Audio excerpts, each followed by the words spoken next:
공통점이 있는데요. 다 항일 활동을 하셨던 분이에요. 의병 활동을 하신 분도 계시고 아니면 정치적으로 그렇게 활동을 하시다가 사형을 당하시거나 객사를 하시거나 옥사를 하셨던 분입니다. 일제치하의 시대에 일본에 대한 분노를 표출하다가 사형당하거나 사망한 사람들이에요. 우리 이준열 사람 많이 들어봤죠. 헬기 특사로 파견되어서 일제 일사늑약을 무효를 주장하다가 이를 거부당하자 스트레스성 종기로 죽었습니다. 뭐 한때 베를갈라 할복해서 창자를 던졌다 뭐 이런 가르침이 있었는데 그건 과장된 거라고 해요. 그래서 지금 그런 얘기가 안 나오고 부상 그 스트레스로 이제 종기가 났는데 그 종기를 치료하다가 죽었다고 합니다. 이봉창 열사는 열병식을 마치고 돌아온 일황에게 폭탄을 던졌으나 마차가 열어야 되는데 두 번째인가에 던졌대요. 근데 일황이 하필 첫 번째 탔대요. 그때는. 그래가지고 실패했다가 실패하는데 잡혀서 교수형에 처해졌고 잘 모르는 분인데 김지섭 열사 저분은 잘 안 알려졌죠. 네, 안 알려졌어. 다른 그 간토 대지진 때 우리 동포가 2,600명이 학살당합니다. 일본 사람들한테. 그때 막 피가 거꾸로 솟아가지고 이 국제 도쿄 제국회 이제 일본의 국회의원들이 모여서 회의를 하는데 거기다 폭탄을 던지겠다 라는 마음으로 갔는데 그 회의가 없어졌어요. 그러니까 그거를 준비한 게 있어서 그래서 그건 못하고 일궁에 던졌어요. 그러니까 일황제가 있는 그 궁에 던져서 폭탄을 던졌습니다. 하지만 폭탄이 터지지 않아가지고 실패했고 감옥살이 중에 뇌출혈로 사망을 했어요.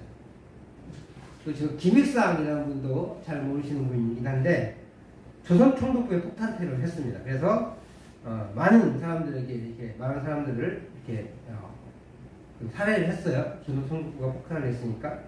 그리고 다음에 육군 대장을 암살하기 위해서 폭탄을 던졌다가 불발로 붙잡혀서 뭐 처음엔 사형, 무기징역 20년 이렇게 하다가 20년 살고 추록한 후에 또 경찰에 붙잡혀가지고 연행 중에 20년 살았다가 또 살려니까 깝깝하잖아요. 한강에 투신자 당했다고 합니다. 안중근 사야동 잘 아는 또 히로부미를 암살에 사형당하신 분이시고요. 그러니까 이봉참, 안중근 정도는 아니지만 김지섭, 김익상은 저도 사실 처음 들어봤거든요. 검색하다가 이제 알았는데 이렇게 우리가 알지 못하는 수많은 사람들이 일제에 항거하고 분노했던 그것으로 인해서 우리가 지금 독립된 나라에서 이게 편안하게 살 수 있게 되었습니다. 그들의 항거와 분노가 없었더라면 우리는 아마도 지금까지도 일본의 식민지로 남아있을지 모릅니다. 지금이야 이제 다 이제 해방이 되어가는 과정이 되긴 하지만 어쩌면 그럴 수도 있다는 것이죠. 근데 영적인 일도 마찬가지인 것 같아요. 우리는 원래 사단의 나라에 포로되어 있는 삶을 살고 있었잖아요. 영적인 죄에 대한 분노가 있을 때 우리 영적 삶의 저항성이 생겨난다는 거예요. 바울 사도와 일행은요 급하게 아덴으로 쫓겨나갔어요. 살려고 도망간 거예요. 배 타고. 배를 타고 그들은 아덴에 도착했고 베레아에 남아있는 실라와 디모데를 속히 보내달라고 요청했습니다. 그러니까 시간이 남잖아요. 그러니까 이제 물론 그 회당에 가서 복음도 전했지만 아덴을 이렇게 지역 돌아볼 시간이 있었던 거예요. 이제 실라와 디모데가 와서 이제 더 전도 여행을 떠나야 되니까요. 아덴을 둘러보는데 그곳에는 우상이 가득 차 있어요. 심지어는 알지 못하는 신에게라고 하는 우상단지도 있는 거예요. 그 우상이 가득한 도시를 보면서 화를 냅니다. 분을 냈어요. 격분했어요. 이 격분했다라는 표현은 영이 분노했다는 뜻이에요. 그러니까 이기심을 가지고 화를 낸 게 아니라 심령에 막 우라통이 치밀어 오는 거예요. 그래서 격분합니다. 그래서 여기저기 가면서 아덴을 향해서 거룩한 분노를 외치는 거예요. 그래서 바울은 회당에서는 유대인과 변론하고 시장에서는 원래 이 시장은 우리가 흔히 우리가 있는 그런 시장이 아니라 광장과 같은 거예요. 가끔 유럽에 이제 그 드라마, 유럽에서 어떤 요즘 여행기 같은 거 많이 하잖아요. 근데 그 사람들은 시장이 있는 곳에 항상 옆에 광장이 있어요. 놀이터 같은. 근데 그 예전에는 거기서 연설을 많이 했어요. 가르침도 많이 하고. 그리고 회의나 그 재판을 많이 했습니다. 그럼 공적 기관이 시장 혹은 광장이에요. 그런 곳에서 변론을 하고 있는 거죠. 그런데 오늘 성경은 회당에서의 사역은 이야기하잖아요.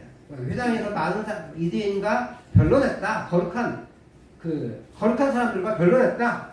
라고만 얘기합니다. 경건한 사람들과 유대인들과 변론했다. 이게 끝이에요. 그런데 원래 그 앞에 데살로니가나 베레아나 빌립보나 이런 교회에서는 어떻게 했어요? 그 일이 자세하게 기술돼서 복음의 열매가 맺었다라고 표현했잖아요. 근데 그 얘기는 안 하고 변론만 했대요, 그냥. 그러니까 어쩌면 똑같은 복음의 말씀을 전했을 수도 있겠지만 바울이 격분한 상태이기 때문에 너희들이 영적인 일들을 제대로 하고 있지 않다라고 어떤 찬반이 있을지도 모르겠어요. 어떻게 하나님을 믿는 너희들이 이렇게 우상단지가 가득한 도시에서 아무런 것도 하지 않고 하느냐, 뭐 이런 변론을 했을지도 모르겠어요. 하지만 오늘 이 아덴에서의 복음 사역은 초점이 회당에 있지 않아요. 어디에 있냐면 순수한 이방인, 그 이방인들에게만 있습니다.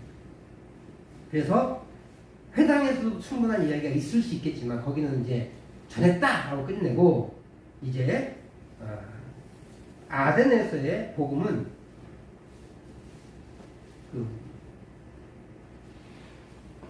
복음만 전한 거예요. 그래서 회당에서는 그 전했고 그 다음에 뭐 결과를 맺었고 뭐 어떻게 했다 이런 얘기는 하지 않는 겁니다. 아덴 사람들과의 변론만 이야기를 하고 있어요. 이들은 처음 바울이 전하는 복음에 관심을 가졌어요. 그럼 무시하는 마음으로 관심을 가졌어요. 하지만 이 사람들은 새로운 것에 굉장한 흥미를 느끼는 사람들이거든요. 그러니까 뭐냐면 잘난 체 하는 거예요. 이렇게 똑똑한 사람들은 나 새로운 거 계속 공부하고 있어 막 이런 거 잘난 체 하잖아요. 그런 것처럼 새로운 것에 굉장한 관심이 있어요. 왜냐하면 내가 원래 지식이 풍성한데 새로운 것을 모른다는 것에 자존심이 상하는 거예요. 그러니까 새로운 것을 계속 배워갑니다.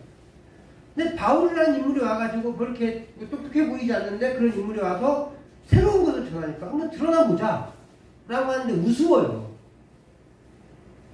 왜냐면 자기들이 무시하는 그런 이야기를 하고 있거든요. 그 중에 이제 그 아덴은 철학이 발달했거든요. 에피쿠로스학파와 스토아학파라는 게 있어요. 에피쿠로스는 쾌락을 좋아해요. 키어 연결시키면 돼요. 쾌락을 좋아. 그래서 행복해야 된다. 아 사람은 행복해야 되는데 어떤 쾌락이냐? 만족의 쾌락을 누려야 된다. 그래서 육체적인 쾌락도 필요하지만 그거보다는 정신적인 쾌락, 지성을 알아가는 만족감 이런 것들의 쾌락을 느낍니다. 어쨌든 쾌락을 중요시해요. 스토아는 공부 쪽이에요. 우리 영어로 그 공부를 스터디라고 하잖아요. 스토아, 스터디 뭐 이런 비슷해요. 이 사람들은 물론 모든 만물은 물질적인 존재다라고 믿어요. 영적인 존재가 아니에요. 힘과 이성이 있긴 한데 영으로 존재한다고 믿습니다. 그래서 인간의 행복은 이성과 일치할 때 운명의 길을 행복하게 되니까 운명의 길을 가야 돼. 운명론자들이에요. 약간. 그러니까 공부를 열심히 해요. 이 사람들 역시. 이런 사람들 앞에 그래서 뭘 무시하냐면 이 세상을 무시하고요. 뭘 좋아해요? 영적인 것, 안 보이는 세계, 피안의 세계라고 하는 그 영적인 세계를 좋아합니다. 근데 그런 사람들 앞에 예수가 죽으셨는데 부활하셨다라고 하니까 피식 웃는 거예요. 부활했다는 말은 무슨 표현이에요? 피안의 세계, 영적인 세계 가지 못하고 이 땅에 다시 태어난 거잖아요. 이 땅은 별로 좋은 땅이 아니에요. 좋은 세계가 아니에요. 우리도 너무 힘들면 그렇잖아요. 빨리 죽어서 저 세상 가야지. 그러잖아요. 그 사람들은 이 땅은 악한 거거든요. 그래서 이 땅에 오래 머물 이유가 없어요. 그래서 아예 교통스럽게 사는 차라리 자살하는 게 낫다. 이게 스토아파의 주장이에요. 그런데 예수라는 인물은 죽었대. 그럼 좋은 세상 갔을 텐데 다시 태어났대요. 다시 살아났대. 아니 좀 별거 없네 라는 생각을 갖는 거죠. 그래서 무시를 합니다. 하지만 전혀 새로운 주장을 하니까 한번 들어는 보자 라고 하는 거죠. 그래서 어떤 사람은 야 이 말쟁이 뭐야 이거 이렇게 얘기하고 별것도 아닌 것이 와가지고 우리를 현혹시키려고 하네 라고 하는 사람들이 있고 동시에 좀 뭔가 새로운 것이니까 한번 들어는 보자 라고 해서 아레오바고라는 곳에 데려가요. 근데 아레오바고가 어떤 것이냐면 그 종교 재판을 하는 곳이에요. 연설을 하는 곳이기도 하지만 재판하는 곳이에요. 그래서 종교적인 일에 굉장히 강력한 권력을 가지고 있는 곳이 아레오바고. 그러니까 이스라엘로 표현하면 그 공의회인 거예요. 혹은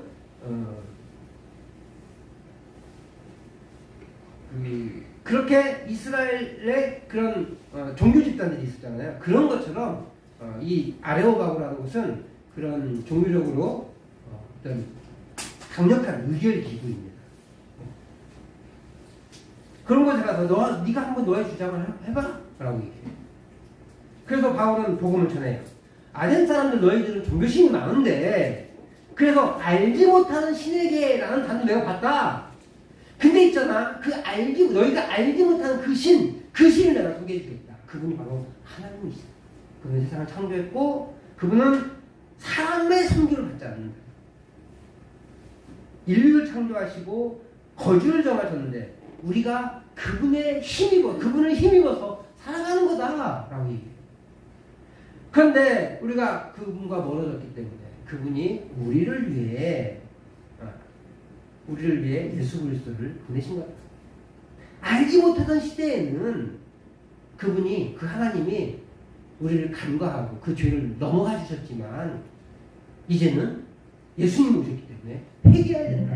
그 예수님이 죽은 자 가운데서 다시 살아나셨다. 그리고 그것을 모든 사람이 믿을 만한 증거로 주셨다라고 하는 게 바울의 가르침입니다. 구약성경 인용 안 하죠. 구약성경 인용하면 의미가 없으니까 전혀 구약을 모르는 사람들이니까 구약 얘기는 하지 않고 그들이 언어로 그들이 알아서 듣기 쉬운 그런 설교를 한 거예요. 그런데 이에 대한 사람들의 반응은 시큰둥합니다. 32절 말씀을 같이 한번 보도록 하겠습니다. 시작.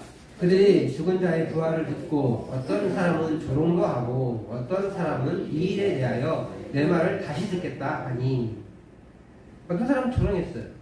아까도 얘기했지만 이 사람들은 이 세상을 악한 것으로 보는데 악한 것으로 다시 볼 이유가 없잖아요. 좋은 것 같는데 그러니까 조롱하는 거예요. 모자리구만 이렇게 조롱하는 거죠. 또 어떤 사람은 나중에 한번 다시 들어봅시다 라고 하는 거죠. 근데 어떤 사람은 그렇게 조롱은 대놓고 한 거죠. 대놓고 그죠? 근데 말이 안 된다. 왜냐하면 아까도 얘기했지만 부활을 믿지 않아요. 부활하면 좋은 게 아니니까 믿지 않습니다. 무엇보다 이성을 강조했기 때문에 삶이 저주인데 굳이 다시 사람을 태어날 이유가 없는 거예요. 그래서 조롱해요. 또 어떤 사람들은 다음 기회에 한번 다시 들어봅시다라고 얘기했대요. 이게 좋은 말 같잖아요. 거절이에요. 점잖은 거죠. 그러니까 전화로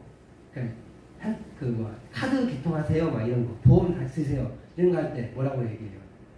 요즘 하도 많으니까 안 해요 하고 끊지만 예전에는 조금 점잖게 다음에요 바빠서요 이렇게 끊잖아요. 좀 양심 있는 점잖은 사람들은 안 해요 안 하고 다음에요 나 바빠서요 이렇게 끊습니다. 요즘은 그 사람들 다 전화하니까 계속 전화하니까 요즘은 아예 안 해요 하고 끊죠. 점잖은 거죠. 점잖은 거죠. 다음에요 바빠서요 예 다음에요 이렇게 끊는 것은 거절이에요. 그렇지만 마음이 좀 양심이 있어서 미안해서 점잖게 거절. 그래서 다음에 이 일에 대해 다시 듣겠다라는 말도 역시 거절이죠.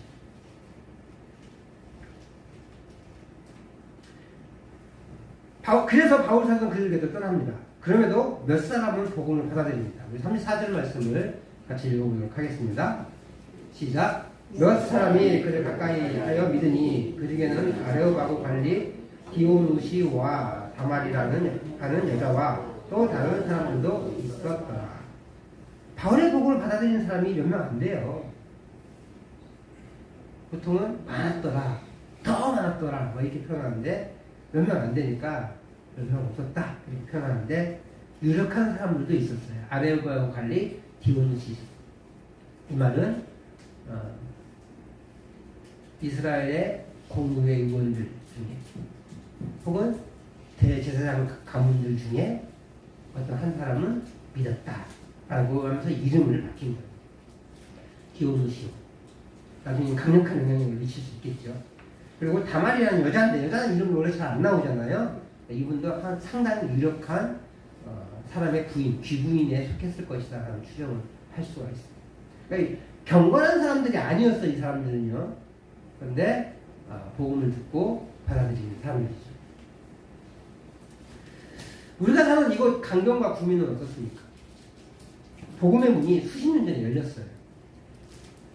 그렇지만 여전히 우상을 숭배하는 일이 더 많고 복음화가 너무 더디게 진행되고 있습니다.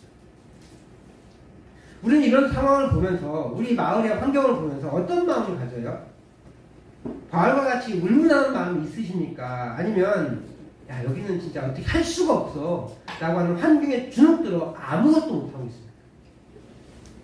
오늘 우리에게 거룩한 분명이 있어야 돼요.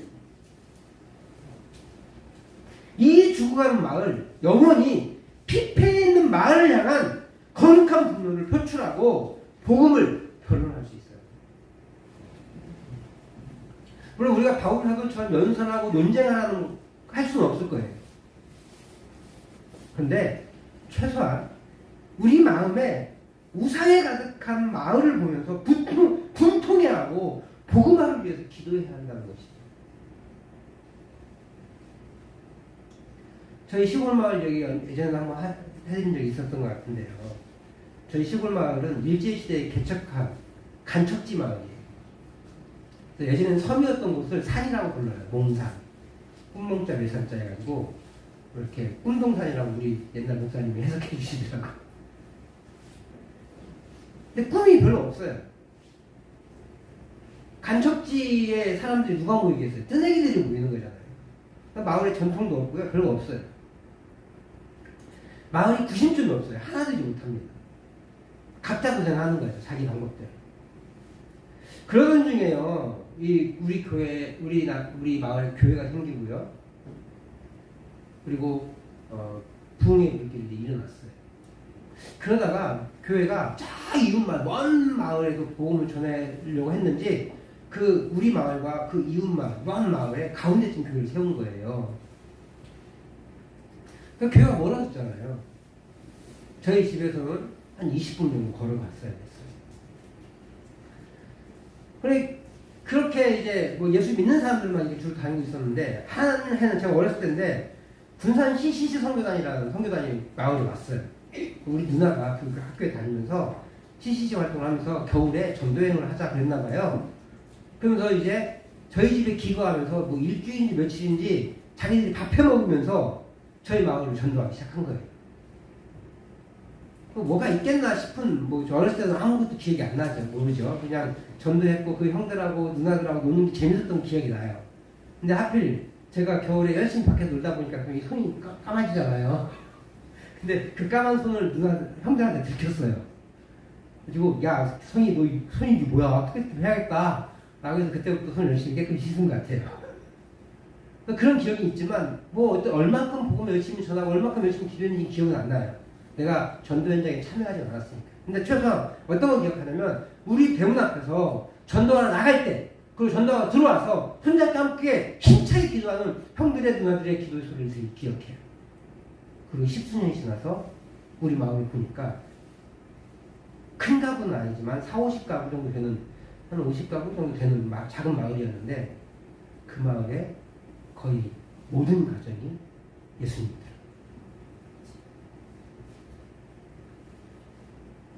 온 마을 사람들을 만나고 그들에게 기도하고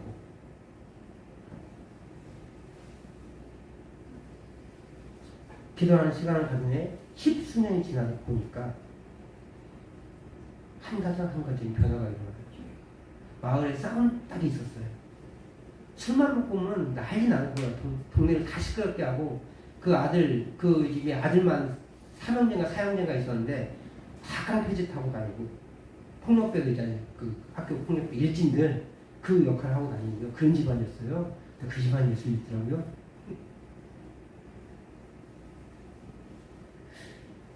믿음의 마을이 되게 해달라는 어떤 계기를 허락해달라는 간절한 기도가 우리에게 필요합니다. 내가 직접 못하더라도 거룩한 분노를 가지고 마을의 영적 회복을 위해 기도해야지. 그렇게 우리 영적 분명을 통해 우리 마을이 하나님을 믿는 마을이 될 것을 기대합니다. 우리 구미와 강기현님 그렇게 되기를 소망합니다. 하지만 중요한 게 있어요. 실망해서는 안 돼요. 저희 마을은 좀 잘 풀린 것 같긴 해요. 그리고 큰 마을도 아니었고 마을이 뭐 분쟁이 심한 마을도 아니었어요. 사실 각자 도생했지만 분쟁이 있거나 아니면 시기와 질투가 있거나 아니면 뭐 서로 싸우고 있거나 그러진 않아요. 그 마을에서 맨날 싸움을 일으키는 그 집도 이렇게 술 먹고 하는 거지 이렇게 악의를 가지고 뭐 자기의 이권을 취득하기 위해서 막 이렇게 남들 해코지하는 그런 사람들은 아니었거든요. 그렇지만 그해 바로 그렇게 복음을 전하자마자 모든 사람이 믿지는 않았어요. 저는 그것이 단초가 됐다는 거예요. 단초가. 제 생각에는. 우리 믿는 성도들이 기도했고 그리고 그렇게 하나님께서 신실 성도들을 보내주셔서 함께 기도하고 복음을 전했을 때 10수년이 지나니까 마을에 변화가 일어난 거죠. 저는 이제 그 마을을 떠난 지 20년, 30년이 돼서 잘 몰라요. 이제는 어떤 상황인지. 근데 최소한 그것이 한 세대 동안은 은혜의 물결이 흘러갔다는 거예요. 34절은요 아덴의 사역이 결과를 보여주는데요 많은 영혼을 주를 믿었다고 얘기하지 않아요. 겨우 2명, 이름을 낼 만한 사람 겨우 2명, 그리고 다른 사람들 조금 몇 명. 그런 거예요. 애쓰고 수고로이 변론하고 공식 의결교회에 찾아가고 설교를 하였지만 조롱하는 사람들과 조금 점잖지만 거절하는 사람들이 대부분이었어요. 그렇게 영적 분냄을 가졌고 그 분냄을 통해 복음을 전할 기회도 찾고 복음을 전하였지만 열매가 다른 때보다 신통치 않았어요. 그래서 심지어 신라와 디모데를 기다리고 있었잖아요. 기다리지도 않고 그냥 고린도로 넘어가는 것 같아요.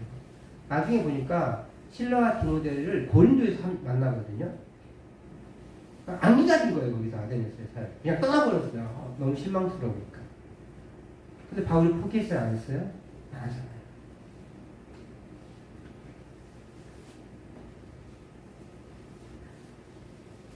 사실 이것은요 우리 주님이 미리 말씀해 주세요. 우리가 지난 어제와 그제 마가복음을 묵상하는 가운데 씨 뿌리는 비유가 나오죠. 4가지 밭이 나왔어요. 돌밭, 그 다음에 길가, 돌밭, 가시떨기, 그리고 좋은 땅. 4가지 밭이 나오는데 여러분 길가가 밭이에요? 우리가 생각하기에는 밭이 아니에요. 돌밭은 밭일 수 있을 것 같아요. 그 다음에 가시떨기는 밭이 아니죠. 거기다 누가 씨를 뿌려요. 좋은 땅. 좋은 땅은 지금 돌이 하나도 없고 아주 옥토가 된 그런 땅? 아니에요. 아니에요. 그런 땅이 아니에요. 다 똑같아 보이는 땅이에요. 저는요 저희 뒤에 텃밭을 읽으면서 놀라는 게 하나 있어요. 이놈 돌이 끝없이 나와요. 그래서 뭔 생각이 드냐면 아니 어떻게 이 돌을 그냥 놔두고 농사를 짓지? 라는 생각이 들어요. 왜냐하면 제가 살았던 시골은 돌이 나온다? 이건 게으른 농부예요. 농부도 아니에요. 그 동네에서는. 거기는 아예 돌이 없거든요.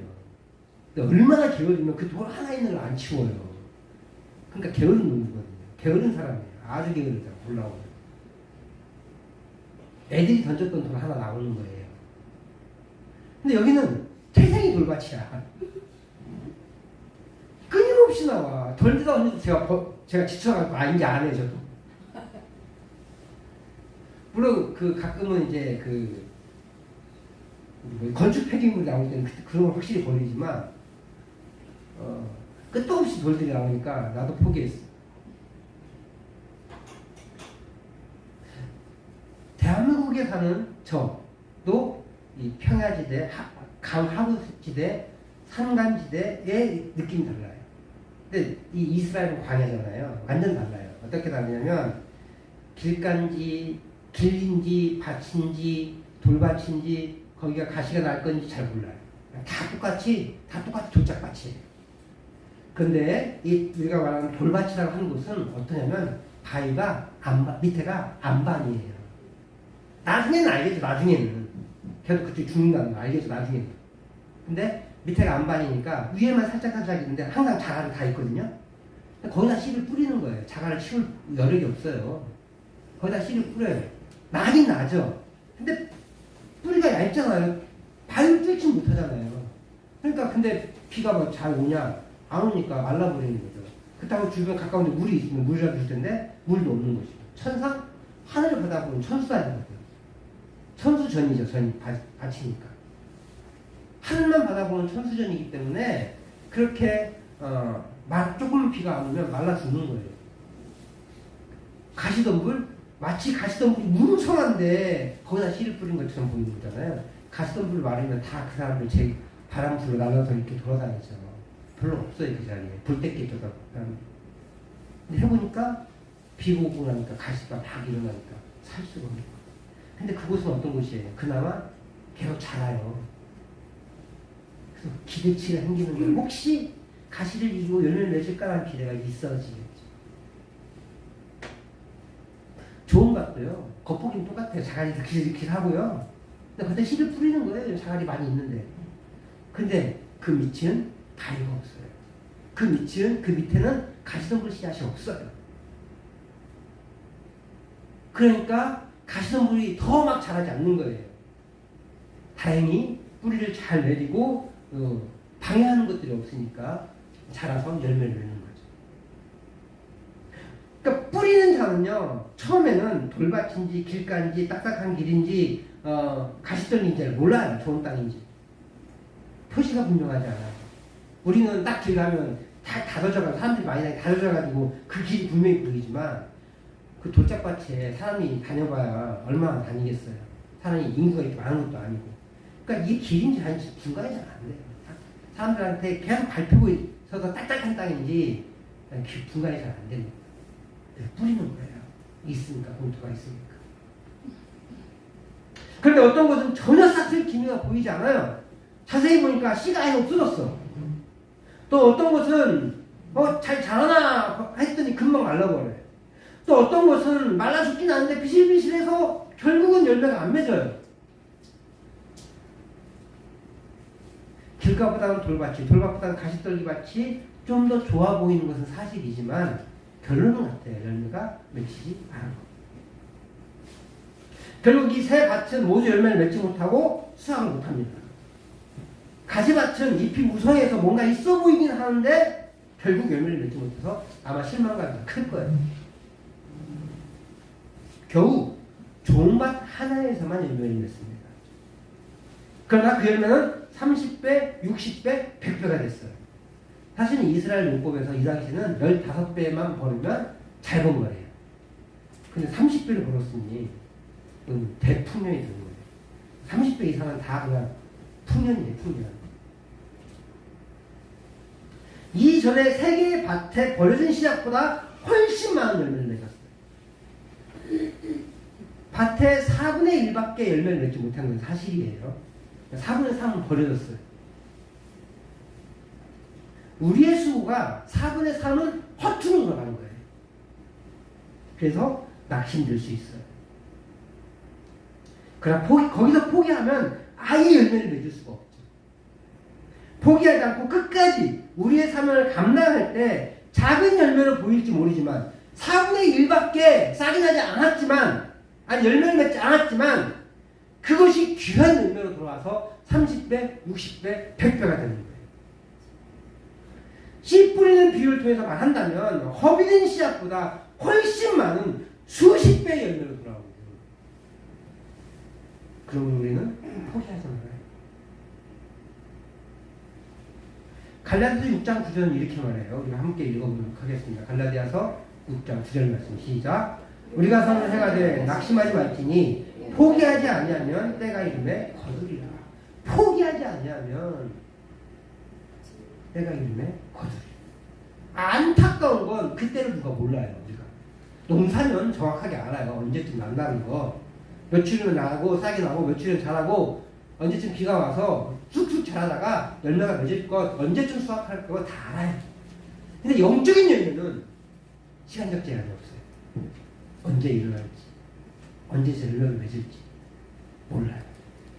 그래서 더 답답하게 돼요.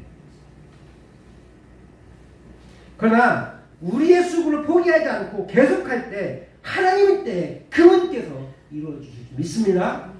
그러므로 사랑하는 성도 여러분, 우리 지역의 영적 처절함에 분노하십시오. 우리 가정의 영적 처절함에 분노하십시오. 그리고 마을을 위해 가정을 위해 기도하시기 바랍니다. 끝까지 포기하지 말고 복음을 전하시기 바랍니다. 우리의 생각대로 열매가 맺혀지지 않아서 우리의 수고가 허비되는 것 같고 속상하더라도 그 기도와 복음 전파의 선을 낙심하지 않고 행할 때 우리 주님이 그 끝에 열매를 허락하여 주실 줄 믿습니다. 우리를 통해 작은 열매라도 주께 돌아오는 역사가 일어나고 예배자가 세워지기를 축복합니다. 작은 열매일지라도 그것에 기대를 가지고 다시 힘을 쏟아 하나님의 복음을 전할 수 있는 성도님들 되시기를 주의 이름으로 축복합니다.